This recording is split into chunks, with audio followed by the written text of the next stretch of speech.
अक्षय तृतीया, जिसे आखा तीज भी कहा जाता है, हिंदू पंचांग के अनुसार वैशाख मास के शुक्ल पक्ष की तृतीया तिथि को मनाई जाती है। इस दिन को सनातन धर्म में अत्यंत पावन और पुण्यदायी माना गया है। संस्कृत में अक्षय का अर्थ होता है जो कभी क्षय नाश न हो।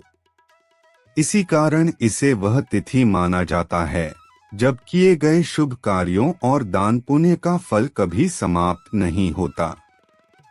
यह तिथि सतयुग और त्रेतायुग के प्रारंभ की भी स्मृति दिलाती है। अक्षय तृतीया का महत्व। अक्षय तृतीया का दिन अत्यंत शुभ माना गया है। इस दिन कोई भी कार्य जैसे विवाह, गृह प्रवेश, संपत्ति की खरीद, व्यवसाय आरंभ, वस्त्र और आभूषणों की खरीदारी आदि बिना मुहूर्त देखे किए जा सकते हैं। इस तिथि पर किया गया हर पुण्य कार्य अक्षय फल देने वाला होता है। धार्मिक मान्यता है कि इस दिन खरीदी गई वस्तुएं, विशेषकर स्वर्ण और चांदी, सदैव वृद्धि और समृद्धि देती हैं। यही कारण है कि लोग इस दिन स्वर्ण आभूषण, भूमि, वाहन और घर आदि की खरीद करते हैं। माता लक्ष्मी की पूजा कर धन संपत्ति और समृद्धि की कामना की जाती है। लोग इस दिन नए कार्यों की शुरुआत करना अत्यंत शुभ मानते हैं। धार्मिक मान्यताएं और पौराणिक घटनाएं। अक्षय तृतीया की तिथि पर अनेक पौराणिक घटनाएं घटी थीं, जो इस दिन की महिमा को और अधिक बढ़ा देती हैं। एक, भगवान परशुराम का जन्म। अक्षय तृतीया के दिन ही भगवान विष्णु के छठे अवतार परशुराम का जन्म हुआ था। इसलिए यह दिन परशुराम जयंती के रूप में भी मनाया जाता है। 2, महाभारत की रचना। इसी दिन महर्षि वेदव्यास जी ने भगवान गणेश जी के साथ मिलकर महाभारत ग्रंथ की रचना आरंभ की थी। 3, सुदामा चरित। भगवान श्री कृष्ण ने अपने प्रिय मित्र सुदामा को इस दिन अपार धन संपत्ति देकर उनकी दरिद्रता का अंत किया था। यह दिन मित्रता और प्रेम का प्रतीक बन गया। 4, महाभारत युद्ध का अंत। मान्यता है कि महाभारत का भयंकर युद्ध इसी दिन समाप्त हुआ था। 5, सतयुग और त्रेतायुग का आरंभ। यह भी कहा जाता है कि अक्षय तृतीया से ही सतयुग और त्रेतायुग की शुरुआत हुई थी। 6, गंगा अवतरण। पवित्र गंगा नदी इसी दिन स्वर्ग से पृथ्वी पर अवतरित हुई थी। इसलिए इस दिन गंगा स्नान का अत्यंत महत्व है। 7, देवी अन्नपूर्णा का जन्म। अन्न और भोजन की देवी माता अन्नपूर्णा का जन्म भी इसी दिन हुआ था।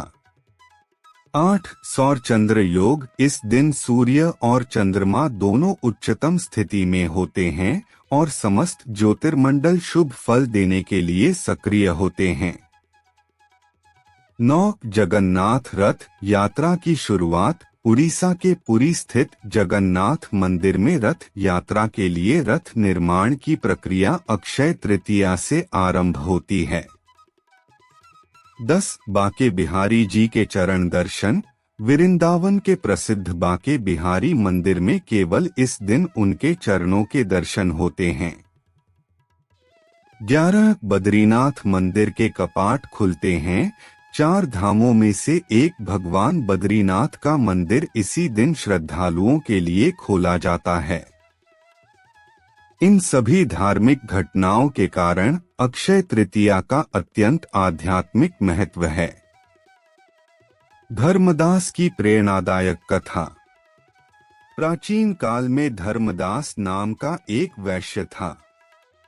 वह अपने बड़े परिवार के साथ एक छोटे से गांव में रहता था। उसकी आर्थिक स्थिति अत्यंत साधारण थी। परिवार का पालन पोषण करने में ही उसका अधिकांश समय व्यतीत होता था। कठिनाइयों और अभावों के बीच भी धर्मदास बहुत धार्मिक स्वभाव का व्यक्ति था। उसे धर्म, दान और सेवा में गहरी श्रद्धा थी।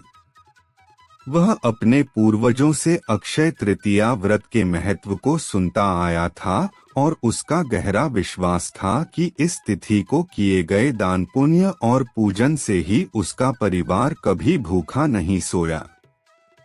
हर वर्ष अक्षय तृतीया के दिन वह प्रातःकाल उठकर गंगा स्नान करता, फिर विधिपूर्वक लक्ष्मी नारायण की पूजा करता।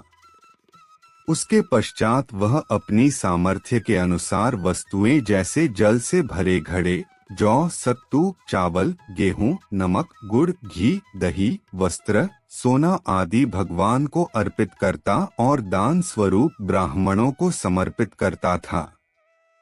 वह गौमाता को भी मीठा और भोज्य पदार्थ अर्पित करता। परिवार वाले उसकी इस उदारता को व्यर्थ मानते थे। पत्नी सहित परिवार के सदस्य कहते, इतना सारा धन दान में क्यों देते हो? हमारी खुद की स्थिति अच्छी नहीं है। परंतु धर्मदास अपने विश्वास और श्रद्धा से कभी विचलित नहीं हुआ।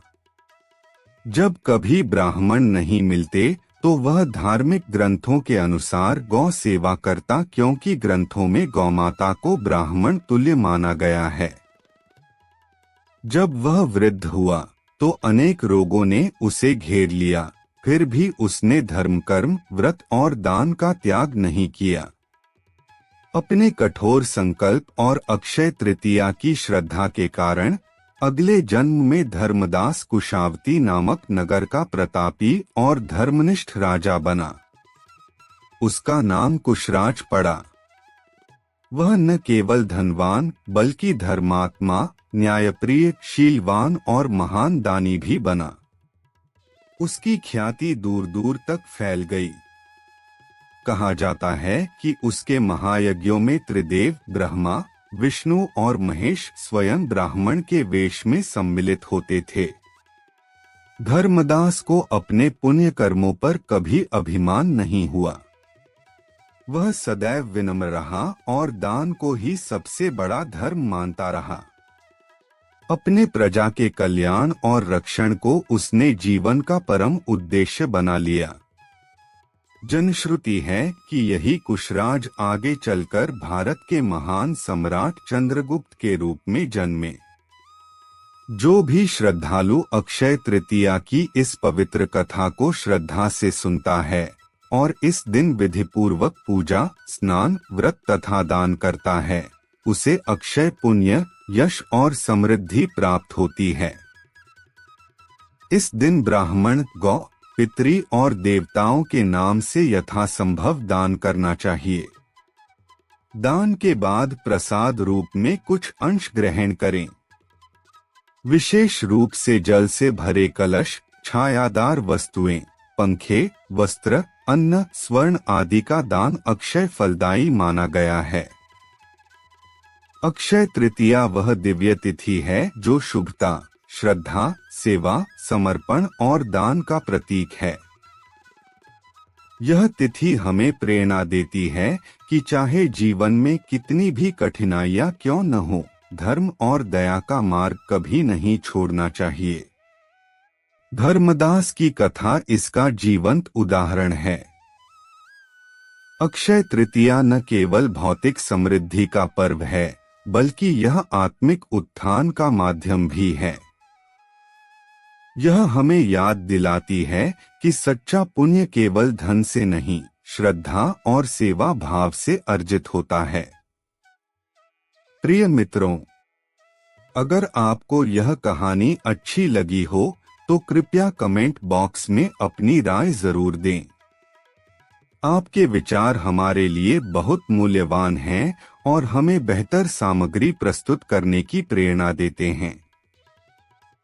यदि आपको यह वीडियो पसंद आया तो इसे लाइक करें और हमारे चैनल को सब्सक्राइब करना न भूलें, ताकि आपको ऐसी ही अद्भुत और प्रेरणादायक धार्मिक कथाएं मिलती रहें। हम आपके लिए प्राचीन ग्रंथों, महापुरुषों की गाथाओं और धार्मिक प्रसंगों को सरल और रोचक तरीके से प्रस्तुत करते रहेंगे। आपका प्रेम और समर्थन हमारे लिए अनमोल है। हमें उम्मीद है कि आप इसी तरह अपना स्नेह बनाए रखेंगे और हमारे साथ इस आध्यात्मिक यात्रा में जुड़ेंगे। मिलते हैं अगली कहानी में एक और रोचक प्रसंग के साथ। जय श्री राधे।